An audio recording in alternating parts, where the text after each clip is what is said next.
at nag-groom, can we consider it a crime?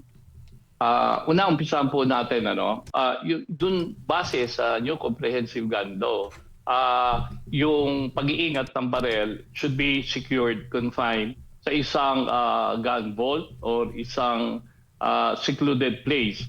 Kung yon hindi na-access nung sa Tacloban, yung bata sa Tacloban, or ito yung huli na-access niya yung isang long firearm, ang sagot dito yes, it is a violation ng New Comprehensive Gun Law. At dahil napabayaan, hindi sinecure, at hindi lang kapamilya ang dapat proteksyonan, i-secure, ilagay sa secured place, vault, ang baril. Kasi kung may akyat bahay, magnanakaw, kukunin niya mga gamit na yan at pwedeng magamit sa other crime. So yung tanong ulit, Lourdes, is may krimen ho ba? Yan ang dapat masagot ng mga law enforcement agency at different department heads like yung mga private schools, universities, colleges. Sila ho ang may sakop niyan eh. So itong mass shooting lately na nangyayari sa mga different schools involving minors, may pattern of may series of pattern na very complex, iba-iba ang motibo. Yun parang yung huli doon sa parang nakapanood ng doon sa Tacloban, referring yung access nila, easy access sa mga internet, mga games, yung mga violent video games. Ito naman ata iba rin ang motibo. So yung pattern, different pattern, pero it resulted to the same issue na namamaril. So kailangan ang lawakan na po natin dito yung rules of engagement. Una, coming from the PNP, yung balikan, bisitahin yung New Comprehensive Gun Law na talagang dapat secured yan. Yung mga baril na yan. Doon sa taong mismong naka-license, mag-a-apply ka dyan yung LTAP, yung License to Own and Possess Firearm, under the name of Lourdes. Solely, si Lourdes ang accountable dyan. Kung just in case ako, 13 ang baril ko, namatay na ako. So, hindi dapat yon by law, doon sa New Comprehensive Gun Law, dapat sinusurrender yon yung 13 baril ko, unless na yung anak ko o immediate family ko ay qualified to own a gun. That's the only time. Kung wala nga yun, kung napatupad yun, hindi sana baka hindi naka-access yung mga shooter na tinatawag for the past years. Ang batas na yan, actually, malakas na yan eh. Kaya nga, new, stronger, comprehensive new gun law. But again, we go back doon sa pagpatupad. Ang kasama po dyan dapat meron kang vault gun vault. Ako, meron po ako niyan. Nabili ko yan, I remember, nasa 30,000 consisting of 14. So kung may pambili ka ng barel na 100,000, wala naman dahilan, hindi ka makabili ng safety vault to secure your family at yung accountability again. Sir, sandali Sir Boy. Pag bibili ka ba ng baril, bibigyan ka ng lisensya, dapat ba may vault ka na? Kasama ba yun? Sorry kasi wala kaming alam doon sir eh. Kasama ba sa mga rules? O sige, ito na. Patingin ako ng vault. May vault ka ba? Yes, dapat ganon. Okay. It is dun sa New Comprehensive Gun Law, it is required for the PNP to visit your house kung yung mga binili mo, especially high power, 5.56, PCC, kailangan may visitation sila to secure before the release. Approve ka sa license mo, bago mo makuha yan, kailangan comply mo yung requirements, yung license to own. Tapos bibigyan ka nila ng permit to travel hanggang bahay mo for 2 days. May rota yun, hindi ka pwede mag-segue doon. Ilayo mo sa out of the way. So pag nasa bahay mo, that's the only time na kung gusto mong ilabas sa pamamahay mo, mag-a-apply ka ng PTC4, permit to carry outside of the residence. Okay. Opo. Pero Yung sandali, po- Sir Boy. Sige. Okay, go ahead. Lahat po ba may vault? Wala eh. Ako Ah. meron. Kaya nga, ito, ang brand ng Volt ko, Heritage. Easily, you can buy that SNR. Sa SNR ko ho, binili. SNR Marikina, na doon, meron pa sila doon. Na 14 pieces po. Kung Kasi po, required, sige. kung required po yung vault, bakit po hindi lahat may vault? Kaya nga po, ang tanong, may dapat bang managot? May dapat bang bisitahin na yung batas?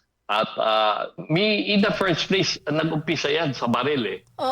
Kung secured yan, nasa vault yan, dahil responsible gun owner ka, the moment na na-issuehan ka ng license for to own, ay dapat be a responsible gun owner. Ang una mong gagawin, yung vault, para sa mga minors, family mo, you can never tell eh. Kasi ikaw lang ang nagdaan sa neuropsycho test, saka lahat ng mga test. No? Yung kapatid mo, anak mo, hindi naman po nagdaan sa proseso na ganon.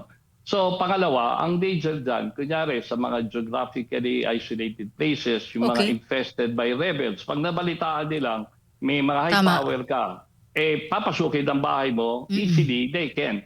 Yung vault, it's either binobolt yan sa semento o sa wall. Oo. Pero mabigat talagang buhatin yan din eh. Kasi kung 14 o sa mga ammunitions sa loob. Ito kasi marami ako narinig na interviews. Wala akong narinig na ito, yung dinidiscuss natin. It could have been prevented kung meron talagang responsible gun owner na sinunod niya yung provision sa yung comprehensive gun law. Pwedeng i-google po yan. Napakadali. Sir Boy, Google eto niyo na. mamaya. Yung police, sundalo, like customs police, sila ho ba ay required din for a vault? Dapat eh. Kung responsible gun owner ka at kung kahit service firearm mo yan, dapat secured yan. Not necessarily vault, but a place, a secured area sa bahay mo. May mga lock, pwedeng biometrics ang nauuso ngayon, mga biometrics, facial recognition. Pero yung akin po, digital din. Digital, in the sense na pinipindot mo yun, no? Ang code para pang sa cellphone. Sa mga GCash, di ho ba? May mga password kayo.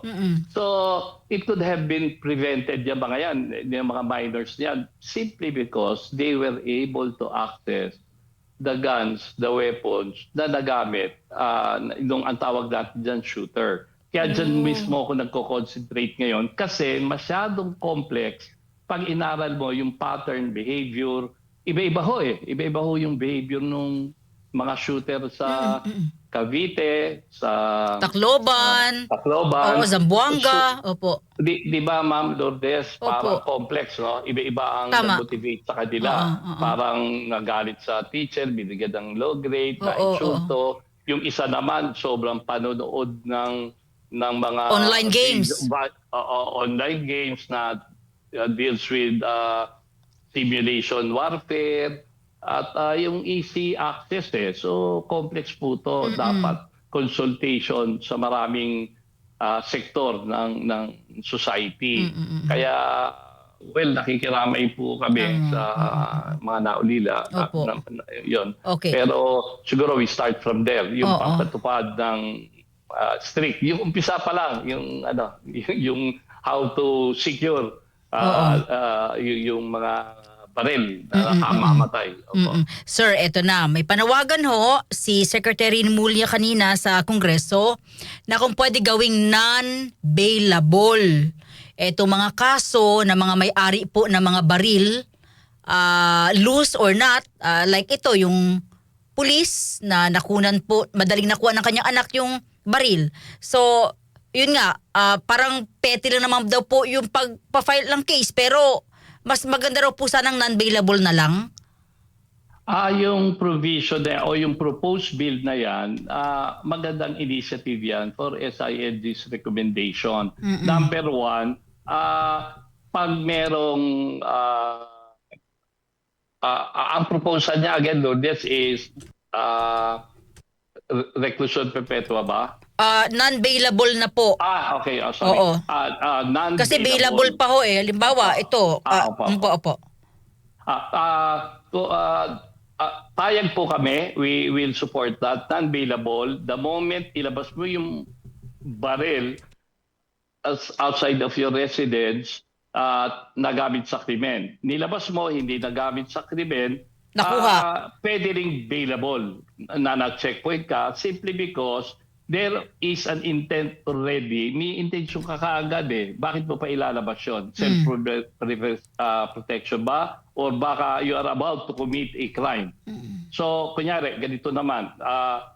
Unlicensed yung baril mo, napuntahan ka, kinato ka sa bahay mo, may search warrant, dapat siguro, yun ang pag-aralan nila kung papasok yun. So, non-bailable. Kasi kung nasa bahay mo, wala ka namang intention pa doon na to commit a crime. Dahil nasa bahay mo lang eh. Pero Sir Boy, ito, halimbawa, yung baril mo, nakuha ko siya sa bahay, dinala ko sa school, nagpaputok ako, naka-license naman po sa'yo, ayun nga lang, hindi mo maayos na itago, wala ka namang kinalaman, akong kumuha, pinagpaputok ko yung mga estudyante ko, kakasuhan ka, non-bailable. Dapat. Kasi being a responsible gun owner, balik po tayo, under my name, ako yung sole owner, responsibility ko po yan. The moment ilabas ng anak ko yan, non-bailable din yun. Yung shooter, lalo na kung may namatay, at the act itself na nilabas mo, meron kang crime na iniisip na ikukumit mo. So, pwedeng non-bailable yun, lalo na in the case of this, no? Yung mga sa Tacloban, non-bailable yun. Kung minor, we go back again do sa Philippine Juvenile Justice System and Welfare Act na yung ibaba ang age of criminal liability. In liability. So, we support that. Ano? At least, may proposed bill na eh. Nabasa ko nga eh, yan, mga isa yan included. So, kailangan talaga patibayin din. Saka again, public information, dissemination, pero nagugulantang tayo no, na nakakagibbal yung mga nangyayari. Only now, no, itong taon na to, or a year ago, na parang na-pattern sa Amerika, no, sa mga schools, estudyante, at yung pattern again, iba sa Amerika, mga matured hindi karamihan, hindi rin minors, no? Mga kaya nga may mga anti-gunless society na talagang right from the start, ayaw nila ang tao mag-ari ng baril. But then civilians in that order. But then ang problema, who will protect us? Alam naman natin mismo ang karamihan na nai-involve mga uniform personnel or yung mga iba, maraming mga masasamang loob, anong pagdidepensa natin? Aagawin ko na lang babaril niya. Kung senior citizen ako, wala kang laban. Anong ang hawakan ko? Baseball bat? So that is the very reason we buy for self-preservation. Kaya doon kami nag-iiba ng Godless Society. Nagkakaroon kami ng depresya. But the Godless Society is a very good resource person. The moment yung bill na yan sa Kongreso, multi-sectoral, no? Media, mga prosecutors, yung mga media kasi kayo, high risk po kayo eh. Yes, opo.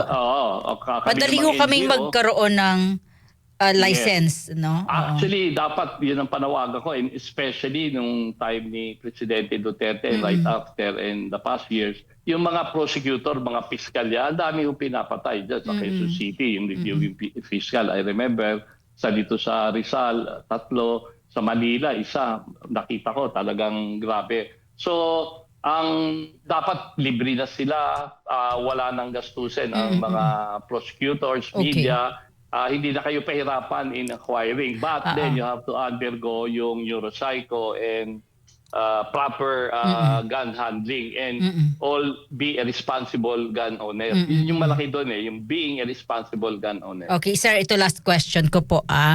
May namatay yung bata na anak nung customs police, no? So namatay. Pero may isa hong nadamay. So sino po ang magiging responsable doon sa isang batang nadamay? Yun nga ang malaking tanong, pananagutan, sino ang dapat managot, sino ang dapat ang bigat no? Masyadong complex, no? Ang malaking tanong, kaya bang baguhin ito? Sino may pananagutan? Kasi sa akin, nakikita ko po, una, kung napatupad yung mahigpit na inspeksyon ng PNP doon sa mga required vaults, no, yung secured, in the first place, hindi na ilabas ng mga minors na yan yung gamit, no, na instrumento na maging shooter. Pananagutan pa rin ito, pero complex. Saka yung sinasabi nga nila, kailangan pumasok din yung masusing review ng mga mental health issues lahat. Pero complex po ito eh. Yung iba-iba kasi yung pattern, yung motivating factor. Kaya pag tinignan natin, yun nga, nag-aantay na naman tayo ng susunod na ganitong insidente. Wag na Oo nga, sana. opo. Kaya napaka-sensitive nga po ito hanggang maaari. Ayaw na nga natin pag-usapan on air to. But then, or ganito na lang, nag-uusap tayo ganito, nagiging logical lang naman po tayo. Opo. Pero yung sharing ng mga videos, ganyan, dapat nga malimit na yan ano, sa social media. Kasi baka tularan eh. Saka ang hirap din, di ba? Yung lalo na yung mga naka-experience ng mga ganito. At ano nga eh, nanonood ako sa Al Jazeera, Reuters, China News Channel, international. Ganun din, di ba? Pag mayroong shooting sa Amerika, yung uli, yung sa Idaho, Idaho near Utah, ganun din eh. Nababalitaan din po natin. Sa Australia, parang meron din ganun. Very concerning po ito. Itong ganitong pattern of shooting na hindi natin alam kung ano nagmo-motivate sa kanila. Sir Boy, maraming salamat. Lagi po kayo nandiyan, ano, na lagi pong binibigyan kami ng mga inputs, information. Sir Boy, maraming salamat. Mabuhay po kayo. Mabuhay po yung VACC. Maraming salamat po. Isang announcement na lang. Ngayon, 3 dekada na po ang VACC. Wow! Ngayon, almost 28 po, founding day namin. Gagawin po ito sa multipurpose hall ng PNP headquarters dito po sa Camp Crame. May mga guest of honors kami, si PNP ang guest of honor, at members ng prosecutors o mga justices. Maraming salamat po for giving us this space. More power. Long live VACC. Thank you, sir. Salamat, salamat. Radyo Man Lourdes. Thank Mabuhay you, ka. thank you. DCXL. Pulso ng Metro! I was